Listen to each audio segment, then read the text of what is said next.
शान्ताकारं भुजगशयनं पद्मनाभं सुरेशं विश्वाधारं गगनसदृशं मेघवर्णं शुभांगं लक्ष्मीकान्तं कमलनयनं योगिभिर्यानगम्यं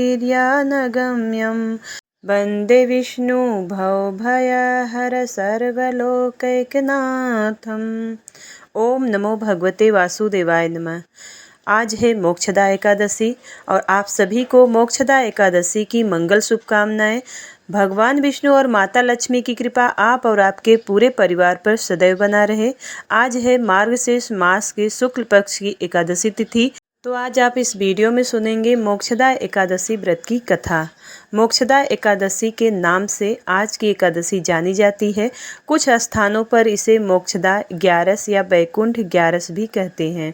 मोक्षदा का अर्थ होता है मोक्ष को देने वाली। इस एकादशी के दिन ही भगवान श्री कृष्ण जी ने अर्जुन को भागवत गीता का उपदेश दिया था। इसलिए इस एकादशी को गीता जयंती के रूप में भी मनाया जाता है। जो भी मनुष्य इस एकादशी का व्रत रखता है और इसकी पावन कथा को सुनता है वह स्वयं तो मोक्ष पाता ही है, साथ ही उसके पितृ बंधु और सगे संबंधी सभी लोगों को मोक्ष की प्राप्ति होती है। श्री लक्ष्मी नारायण की जय। एकादशी माता की जय। एक बार की बात है, एक राज्य में एक राजा रहा करता था। राजा बहुत ही बुद्धिमान और बलशाली था। वह सदैव अपनी प्रजा का बहुत ही अच्छे से ध्यान रखता था। प्रजा भी अपने राजा को बहुत पसंद करती थी। राजा की 2 बेटियां थीं। राजा अपनी दोनों बेटियों से बहुत ही प्रेम करता था। राजा की दोनों बेटियां बहुत ही सुंदर थीं, लेकिन राजा की छोटी बेटी देखने में बहुत ही सुंदर और धार्मिक प्रवृत्ति की थी। वह 12 मास 11 माता की पूजा और व्रत किया करती थी। सभी लोग राजा की छोटी बेटी से बहुत प्रेम किया करते थे और खूब प्रशंसा किया करते थे, क्योंकि वह बोलने में बहुत ही अच्छी थी। राजा भी अपनी छोटी बेटी को बड़ी बेटी से कुछ ज़्यादा ही प्रेम करते थे, जिस कारण राजा की बड़ी बेटी को अपनी छोटी बहन से नफरत होने लगी। समय के साथ राजा की दोनों बेटियां बड़ी हो गईं। तब एक पड़ोस के राज्य में रहने वाले राजकुमार राजा की बड़ी बेटी के लिए रिश्ता लेकर आया। जैसे ही उस राजकुमार की नज़र राजा की छोटी बेटी पर पड़ी तो वह राजकुमार छोटी बेटी पर मोहित हो गया और उसी से विवाह करने की सोचने लगा। उस राजकुमार ने राजा की बड़ी बेटी से के साथ विवाह करने से मना कर दिया और राजा से कहा कि आप बुरा न मानो तो मैं आपकी छोटी बेटी से विवाह करना चाहता हूँ। जब यह बात राजा को बड़ी बेटी की पता चला तो वह अपनी छोटी बहन से और भी ज़्यादा नफरत करने लगी। राजा की बड़ी बेटी ने अपनी छोटी बहन को अपना सबसे बड़ा दुश्मन मान लेती है और अपनी छोटी बहन से बदला लेने का निर्णय लेती है, जिसके चलते उसने सोचा कि छोटी बहन तो जान से मार दूंगी। तो एक दिन राजा की बड़ी बेटी ने लड्डू में जहर मिलाकर अपनी छोटी बहन को दे दिया। छोटी बहन ने वो लड्डू खा लिया तो लड्डू खाने के बाद भी छोटी बहन को कुछ भी नहीं हुआ। बड़ी बहन यह देखकर बहुत ही आश्चर्यचकित हुई, लेकिन बड़ी बहन ने हार नहीं मानी। एक दिन जब छोटी बहन अपने कमरे में सो रही थी तब उसने मटके में सांप रखकर उसके कमरे में छोड़ दिया, लेकिन सांप भी छोटी बहन को कुछ नहीं कर पाया। जिसके बाद बड़ी बहन ने अपनी छोटी बहन से कहा कि चलो बहन, आज हम कुएं से पानी भरकर लाते हैं। छोटी बहन अपनी बड़ी बहन के कहे अनुसार उसके साथ पानी लेने कुएं पर चली गई। जैसे ही वह कुएं से पानी निकालने लगी तभी तो बड़ी बहन ने उसे कुएं में धक्का दे दिया, लेकिन 11 माता के आशीर्वाद से वह सकुशल बाहर निकल आई। यह देखकर उसे बहुत ही आश्चर्य हुआ कि वह न जाने मैंने कौन कौन से प्रयास किए हैं, फिर भी इसका कुछ भी नहीं बिगड़ा। बड़ी बहन एक दिन अपनी छोटी बहन के पास जाकर कहने लगी कि बहन, क्या तुमको पता है भगवान सबकी मृत्यु एक निश्चित समय पर लिखते हैं।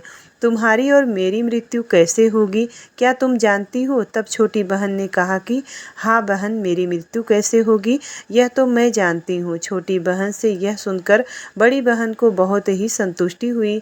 वह सोचने लगी कि इस बार मैं इसे जरूर मार दूंगी। उसने अपनी छोटी बहन से कहा कि अपनी मृत्यु का राज तो मुझे भी बताओ, मैं तुम्हारी बड़ी बहन हूँ। छोटी बहन ने अपनी बड़ी बहन से कहा कि मेरी मृत्यु एक तोते में है, अर्थात तोते के गले में एक हार है, उसी से मेरी मृत्यु होगी। जब कोई उस तोते को मारकर वह हार अपने गले में पहन लेता तो मैं मूर्छित हो जाऊंगी, और जैसे ही उस हार को अपने गले से उतार देगा तो मैं जीवित हो जाऊंगी। अपनी छोटी बहन की मृत्यु का राज जानकर बड़ी बहन बहुत ही खुश हुई और उसने अपनी छोटी बहन के मारने के लिए उस पालतू तोते को ढूंढना शुरू कर दिया।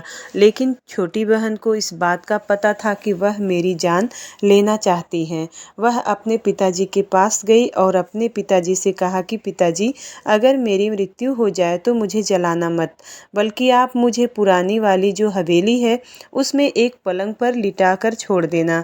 अपनी छोटी बेटी के मुंह से यह बात सुनकर राजा को बहुत ही बुरा लगा। उसने अपनी बेटी से पूछा कि बेटी, तुम ऐसी बातें क्यों कर रही हो? 2-4 दिन में तेरी शादी होने वाली है। तब राजा की छोटी बेटी ने बताया कि पिताजी, समय किसी के लिए नहीं रुकता है, कब क्या हो जाए किसी को कुछ भी नहीं पता है। अब फिर राजा ने अपनी छोटी बेटी से कहा कि तुम्हारा ऐसा बोलना मुझे बिल्कुल भी अच्छा नहीं लगता है। लेकिन छोटी बेटी ने अपने पिताजी को ऐसा करने पर मजबूर कर दिया और वचन ले लिया कि मरने के बाद जलाना नहीं है। राजा ने भी अपनी छोटी बेटी की बात मान ली और 2-3 दिन बाद शादी का समय आया। पूरे घर में शादी का माहौल था और गाजे बाजे के साथ बारात आई। राजकुमार बारात लेकर राजा के घर आया। राजकुमार और राजा की छोटी बेटी का विवाह शुरू हो गया। जैसे ही राजा की छोटी बेटी राजकुमार के साथ अपने फेरे लेना शुरू करती है तो उसी समय उसकी बड़ी बहन अपनी छोटी बहन के कमरे में जाकर उसके तोते को पकड़ लेती है और उसे जान से मार देती है। तोते के गले में जो हार था उसे अपने गले में धारण कर लेती है। जैसे ही बड़ी बहन ने हार को अपने गले में डाला, उधर छोटी बहन के 3.5 फेरे ही पूरे हुए थे और वह बेहोश होकर गिर गई। इसके बाद राजा ने बड़े बड़े हकीम को बुलाया। अपनी छोटी बेटी का इलाज करने के लिए राजा ने कहा कि मेरी बेटी का इलाज कर दो, मुँह मांगा इनाम दिया जाएगा। राजा की बात सुनकर वैद्य ने जब छोटी बेटी को देखा तो राजा को बताया कि आपकी छोटी बेटी ना तो जीवित है और ना ही मरी हुई है। मैं तो मेरे जीवन में ऐसा पहली बार देख रहा हूँ। राजा ने वैद्य और हकीम को कह दिया कि यह बात बाहर किसी को मत बताना। अगर तुमने यह बात किसी और को बताई तो हम तुम्हें फांसी की सजा देंगे। राजा ने अपनी छोटी बेटी को पुराने महल में ले जाकर एक पलंग पर लेटा देते हैं और वहाँ पर कुछ सैनिकों को तैनात कर दिया और स्वयं महल पर आ गए। और राजा की बड़ी बेटी अपने पिताजी के पास गई और कहने लगी, पिताजी, अगर यह शादी संपन्न नहीं हुई तो आपकी इज्जत का क्या होगा? अगर आप कहो तो मैं आपकी इज्जत बचाने के लिए राजकुमार से शादी करने के लिए तैयार हूँ। राजा ने अपनी बड़ी बेटी की बात मानकर छोटी बेटी के कपड़े बड़ी बेटी को पहनाने को दिलवा दिया और मंडप पर भेज दिया। लेकिन राजकुमार यह जान गया था कि यह राजा की छोटी बेटी नहीं है। उसने शादी करने से मना कर दिया। लेकिन वहाँ पर आए सारे लोगों ने राजकुमार को शादी करने के लिए विवश कर दिया और राजा की बड़ी बेटी से उस राजकुमार की शादी करवा दी गई। बचे हुए 3.5 फेरे बड़ी बेटी के साथ दिलवा दिए और उसके बाद राजकुमार राजा की बड़ी बेटी को अपने महल ले गया। राजकुमार राजा की बड़ी बेटी से ना तो बात करता था और ना ही उसे पसंद करता था और ना ही उसके कमरे में जाता था। राजकुमार ने यह फैसला ले लिया था कि मैं राजा की छोटी बेटी को ढूंढ कर ही रहूँगा। वह रात दिन उसे ढूंढता हुआ इधर उधर घूमने लगा। एक दिन राजकुमार अपने घोड़े पर सवार होकर राजा के पुराने महल के पास पहुंच गया, जहां पर उसने कुछ सैनिकों को देखा। महल के पास पहुंचकर राजकुमार ने जब महल को ध्यान से देखा तो वह समझ गया कि यह मेरे ससुर का पुराना महल है। तब राजकुमार ने सैनिकों से पूछा कि तुम लोग यहाँ पर क्या कर रहे हो और इस महल के अंदर उस पलंग पर कौन लेटा है? तो सैनिकों ने बताया कि यहाँ पर राजा की छोटी बेटी लेटी है। यह सुनकर राजकुमार बहुत ही खुश हुआ और तुरंत उससे मिलने के लिए अंदर चला गया, लेकिन अंदर जाकर देखा तो वह बिल्कुल बेहोश थी। राजकुमार उसकी सेवा करने लगा। जैसे ही रात हुई, राजा की छोटी बेटी उठकर बैठ गई। राजकुमार यह देखकर बहुत ही खुश हुआ और उससे पूछने लगा कि तुम यहाँ पर क्या कर रही हो? ऐसे बीच फेरों से गायब होकर यहाँ पर क्यों चली आई? तुम मेरे साथ चलो। राजा की छोटी बेटी ने राजकुमार को सारी बात बता दी। बताया कि मेरी जान एक तोते में बसी थी और यह बात मैंने अपनी बड़ी बहन को बता दी थी। मुझे पता है कि उसी ने मुझे मारने का प्रयास किया है। उसके पास एक हार है जिसको वह सुबह पहन लेती है और रात को उतार कर रख देती है। जब तक वह हार को पहने रखती है तब तक मैं मूर्छित रहती हूँ, और जैसे ही वह हार को उतार देती है तो मैं जीवित हो जाती हूँ। और जब तक मेरी बड़ी बहन के पास वह हार है तब तक मैं ऐसे ही जीवित और मूर्छित होती रहूँगी। अगर मेरी बड़ी बहन के पास जो हार है वह मेरे हाथ में आ जाए तो मैं हमेशा के लिए जीवित हो जाऊँगी। राजकुमार यह बात सुनकर राजा की छोटी बेटी के पास रहने का निर्णय ले लिया और बचे हुए फेरे लेकर अपने विवाह को भी पूरा कर लिया। वहीं पर रहने लगा। ऐसे करते करते काफ़ी समय बीत गया। राजा की छोटी बेटी गर्भवती हो गई। अब एक दिन राजकुमार को किसी काम से बाहर जाना पड़ा तो पीछे से राजा की छोटी बेटी के पेट में बहुत जोरों से दर्द होने लगा। उसने उस समय ग्यारस माता का आह्वान किया, जिसके बाद ग्यारस माता वहां पर प्रकट हुई और उन्होंने उसके दर्द को दूर किया। एक सुंदर पुत्र को उसने जन्म दिया। जब आधी रात को राजकुमार बाहर से आया तो उसने ग्यारस माता को देखा तो वह बहुत ही आश्चर्यचकित हुआ। उसने तुरंत माता को प्रणाम किया। ग्यारस माता ने राजकुमार से कहा कि जब तुम्हारा बेटा 5 वर्ष का हो जाएगा तो तुम अपनी पत्नी का हार लाकर इसके गले में डाल देना, जिससे यह हमेशा के लिए जीवित हो जाएगी। समय के चलते राजकुमार का बेटा 5 साल का हो गया। एक दिन राजकुमार को फिर किसी काम से बाहर जाना पड़ा। उसने अपने बेटे से कहा कि तुम अपनी माता का ध्यान रखना और मैं शाम तक लौट आऊँगा। जैसे ही राजकुमार वहाँ से बाहर निकला तो बड़ी बहन के सैनिक ने उसे देख लिया और बड़ी बहन को जाकर सारी बात बता दी, जिसके बाद बड़ी बहन अपनी छोटी बहन के पुत्र को वहाँ से उठवा लिया और उसे मरवा दिया। उसके 2 टुकड़े करवाए। पहले टुकड़े को चक्की के पास छुपा दिया और दूसरा टुकड़ा अपने पलंग के नीचे रख लिया। यह देखकर ग्यारस माता ने भिखारी का रूप धारण किया और उसके घर आ गई। भिक्षा मांगने लगी तो बड़ी बहन ने अपने सैनिकों से कहा कि जाओ भिखारी को भिक्षा दे दो। लेकिन जैसे ही नौकर ग्यारस माता को भिक्षा देने के लिए जाता है तो माता उन्हें मना कर देती हैं और कहती हैं कि मैं तुम्हारी रानी से ही भिक्षा लूँगी।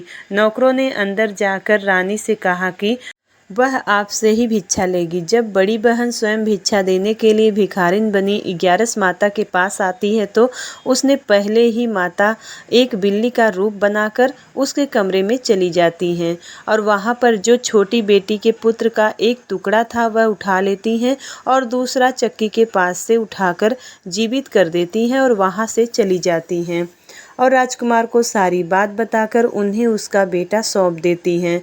राजकुमार अपने बेटे को लेकर उस बड़ी बहन के पास जाता है और उसे कहता है कि इस बच्चे का अच्छे से ध्यान रखना है। अगर तुम इस बच्चे का अच्छे से ध्यान नहीं रखोगी तो मैं तुमसे बात नहीं करूँगा, वरना मैं यहाँ से चला जाऊँगा। एक दिन राजकुमार ने अपने बच्चे से कहा कि तुम ऐसा करो, तुम्हारी माँ के गले का जो हार है मांग लो, तुम्हारी जिद की वजह से वह तुम्हें दे देगी। अपने पिताजी के कहे अनुसार लड़का अपनी बड़ी माँ के पास जाकर कहता है कि माँ, मुझे तुम्हारे गले का हार चाहिए। यह सुनकर उसकी माँ को पहले तो बहुत गुस्सा आता है, पर उसको याद आता है कि राजकुमार ने कहा है कि अगर मैं इस बच्चे का अच्छे से ध्यान नहीं रखूं तो मुझसे बात नहीं करेंगे। वह सोचती है कि छोटी बहन अब तो मर गई होगी, उसे जला भी दिया गया होगा। अब कौन सी जिंदा होने वाली है, यही सोचकर वह हार को निकालकर उस बच्चे को दे देती है। वह बच्चा उस हार को ले जाकर अपने पिताजी को दे देता है। तो राजकुमार अपने बेटे और उस हार को लेकर वहाँ से चला जाता है और जाते हुए कहकर जाता है कि तुम हमारे लिए खाना बनाकर रखना, मैं शाम को आकर तुम्हारे साथ ही खाना खाऊंगा। यह कहकर अपने बेटे को लेकर वहाँ से सीधा राजा के पास जाता है और राजा को सारी बात बता देता है। राजा अपनी बड़ी बेटी की यह करतूत सुनकर बहुत ही क्रोधित होते हैं और अपनी परवरिश को दोष देने लगते हैं। राजा राजकुमार को अपनी छोटी बेटी के साथ रहने का आदेश देते हैं और राजकुमार वह हार लेकर छोटी रानी के पास जाता है और उसके गले में वह हार डाल देता है, जिससे वह जीवित हो जाती है। दोनों बहुत ही खुश होते हैं। राजकुमार अपने बेटे और अपनी पत्नी को लेकर अपने राज्य में चला जाता है। इस तरह एकादशी व्रत के प्रभाव से राजा की छोटी बेटी को अपने जीवन में आई तमाम मुसीबतों से छुटकारा मिलता है। प्रेम से बोलिए 11 माता की जय, श्री लक्ष्मी नारायण की जय। अब सुनते हैं मोक्षदा एकादशी व्रत की कथा। अर्जुन ने उत्पन्ना एकादशी की उत्पत्ति, महिमा, महात्म्य आदि सुनकर भगवान श्री कृष्ण से कहा कि हे परम पूजनीय भगवान श्री कृष्ण, हे त्रिलोकीनाथ, आप सभी को सुख व मोक्ष देने वाले हैं। मैं आपको प्रणाम करता हूँ। हे प्रभु, आप कृपा करने वाले हैं, मेरी इस जिज्ञासा को शांत कीजिए।